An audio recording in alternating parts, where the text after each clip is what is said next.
Hey, everybody. Evan Kirstel here. I am thrilled for this conversation today with Jonathan Rosenberg, the CTO and head of AI at Five9, of course, the leading provider of cloud contact center software. And I've been following Jonathan for decades. I mean, the co-inventor of SIP, previously CTO of Cisco's collaboration business, the chief technologist at Skype, and so much more. Jonathan, how are you? I am excellent, Evan. How are you doing this morning? I'm doing well. Thanks so much for joining. You and the team at Five9 have been busy to say the least. We have. The last couple years have been quite a whirlwind when it comes to your tech and AI efforts. Yep. So this is a great time for an update. Maybe share your current perspective, how it's evolved over the past years, and a bit about your vision Yep. with the audience. Yep. So, obviously things have changed dramatically in the last 2 years with the arrival of generative AI. Has like thrown many, many businesses, um, a curveball really in how they had to adapt. Now, the Mm, good news is, right? The good news is in contact center, we've been working on AI for a while. So it wasn't like this was a totally new thing out of left field. But but what I would say is it's really actually closed the gap between our vision and what we've been able to deliver. And mm. so to answer your first question, like what's our vision? Our vision is to bring joy to customer experience. I'm going to be honest, Evan. I'm going to be honest with you and with the listenership here. Usually, joy and contact center or customer experience is usually not two words you put in the same sentence. Most people would tell you it's terrible. Long wait and hold times, bots and that don't work and don't deliver good experiences, lots of frustration and all around. But our vision, and we here, the vision we have at Five9 is to deliver joy. I mean, we want as consumers that people to be able to connect to the contact center, to connect to their brands, and it's an experience they love. The brands know them, right? They don't have to repeat information. It's hugely personalized to my experiences. I don't have long wait times. I get to agents that know who I am and know what my problems are, right? I don't got to be put on hold all the time. A lot of stuff is solved by self-service, and I get these amazing self-service experiences that get the job done for me. And I like them. I don't feel I need to go talk to an agent. That's that's the kind of place we want to get to. And in many ways, it's not a new idea, but what's new is now that we finally have this massive weapon in our disposal in the form of generative AI that's going to allow us to bridge the gap and deliver on that type of experience. So that's what we've been really focused here at Five9 is turning that vision into reality. And you're doing that today as we speak, which is so exciting. And everyone knows the power behind AI is data.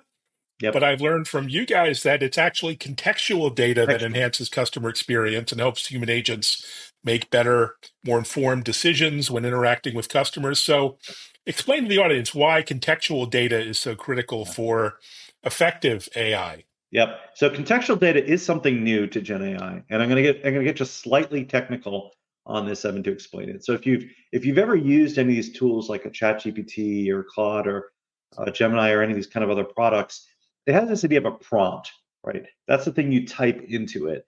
And so if you're a consumer, sometimes it's just asking it a question, prepare me a recipe. Uh, and as you start to do more complicated things like, please summarize this article for me, right? You actually paste in the article along with your request to summarize it. And all of this input to the large language model, it has a technical name. It's called the context. That is the input provided to the large language model. And what's really amazing is that these large language models, because of the word L in there, large, are able to take a large amount of input as this context. And the more data you give it in the prompt, in that input, the more it can do. So, for example, I gave the simplest example, which is if you wanted to summarize an article, you have to give it the rules. Please summarize this article, make it brief. State it in the form of pirate speak, if that's what you want. And then there's the article itself. That's a simple version. When we think about a chatbot or a voice bot for the contact center, we want a lot more than that. We want to hyper personalize it. So we want to provide it all the information about the caller. Hey, Mr. Large Language Model, Evan Kirstel's just calling. He's been a loyal customer for 5 years. He's bought the following 10 products. He's called the contact center the last 5 times. he's had the following 10 issues. He has the following 3 tickets outstanding. He's been, his sentiment on the last 5 calls has been this, the summary of the last 5. So you can see as I rattle this stuff off, all this input that we can put into the large language model is going to help it personalize the experience, know you, know your data, and be able to answer questions for you as a bot. And when we look at it for the agent assistance side, it's the same story, right? The more we can provide the large language model input and information about you, about the brand, about the products, about the business, the more the agent assistant is able to provide this highly contextualized answers back to the customer.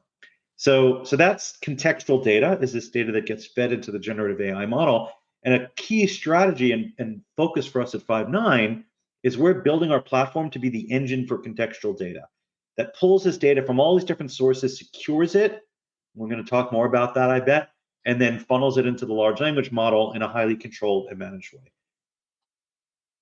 Extraordinary. And you and the Five9 team have this vision of AI and human agents working together, hand in glove in the contact center to improve customer experience. It sounds like something out of science fiction, but you're making it a reality today. How does that work? Yeah, exactly.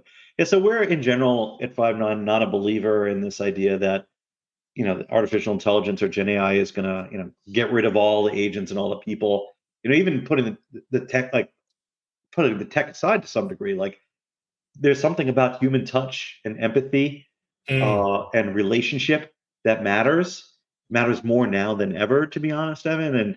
And AI and tech in general can't solve that. So we think there's always going to be a need for human interconnection between people and a brand, and that's going to happen especially when there's high emotional issues. And I'll give you an example of this, Evan. And I'm sure you can relate, and many of us can relate. Um, I was on a flight recently. Now I booked this flight online. Now, I haven't called the contact center to book a flight in like, you remember when the last time you did that was, Evan? I mean, I don't even know if you can, right? So it's been like a decade or more since I ever called an airline to book a flight. But we were about to get on we were going an hour from boarding, and they canceled the flight. This was with my family over to Europe for a vacation, and we were all in a panic. We really wanted to get there, and I could have gone online and tried to rebook, but I didn't. I called them to make sure they explained the options. They could really guarantee me I'm going to get on the flight. And it's that assurance, that empathy, the confidence that comes with the human touch. I don't think that goes away. So given that's the case, that this is always going to persist, what we see the role of the AI is working with hand in hand with the agent and providing them information. And I can describe it as like we want to put an end to call hold. And if you think about it, Mm. why, when you call the contact center and you're connected to an agent, when you're put on hold, why is it? And the reason you're being put on hold is because the agent's having to gather information, get answers to questions, look you up, click some information in some form somewhere. Those are all things that, honestly, if the AI were sitting there as like a co-pilot facilitating or helping the AI could do those things for the agent. And so the agent would just be there, communicating with you, gathering information, providing assurance and empathy, and you would never need to go on hold. It would be like, like super fast. It'd be like amazing. Actually, I would love this. So that's ultimately where we're getting to with AI and humans working together hand in hand and handing off back and forth too. Right. So today we sort of see it as like a very hard handoff where you connect with a contact center and you talk to the chatbot or the voice bot for a while, and then you get handed to the agent and you're done. We see it being more seamless, fluidly flowing back and forth, where maybe the AI is a third participant in the conversation.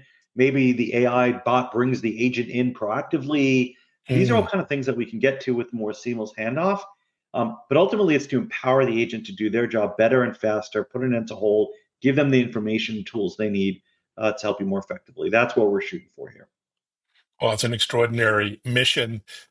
And as we know, Five9 works with some of the biggest global blue chip names in healthcare and Yep. financial services, many other industries, and they have tremendous privacy concerns around data protection, data privacy, compliance concerns. How do you ensure that all this, juicy data in the contact center is safe, secure, compliant, and Yeah. beyond. That's a critical part of the job. And in many ways, I mean, it's been the job that the contact center has been doing all along.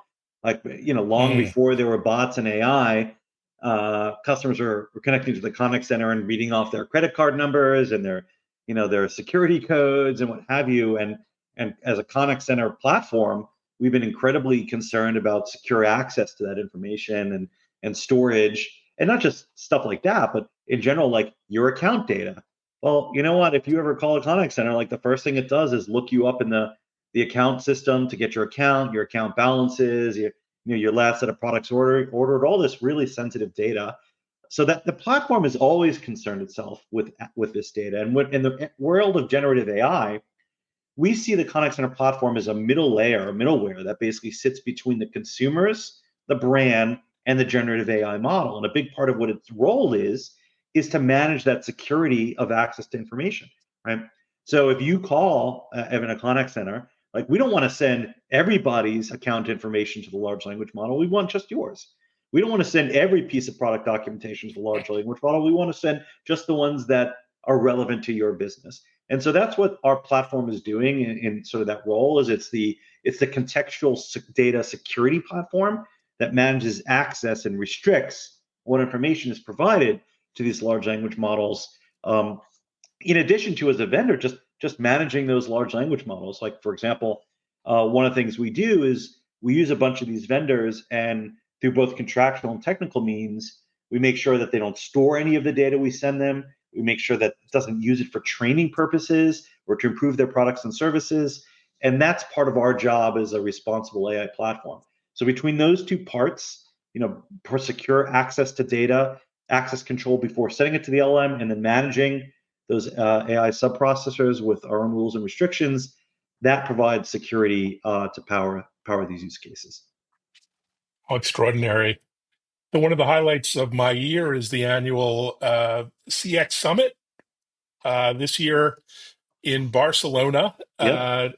Great opportunity to connect with fellow CX professionals and analysts and industry Yeah. insiders, executives from Five9. What are you looking forward to in particular this year at the Yeah. CX Summit in Barcelona? Yeah. And I can't tell you all the secrets yet about what's going to be there, but we're going to making some announcements and talking about some new innovations that we're doing, furthering us along in this mission here, towards achieving joy for a customer experience, leveraging generative AI. So don't miss it. Lots of exciting stuff, and you can be assured lots of demos and showing real product that's going to be available for customers to use.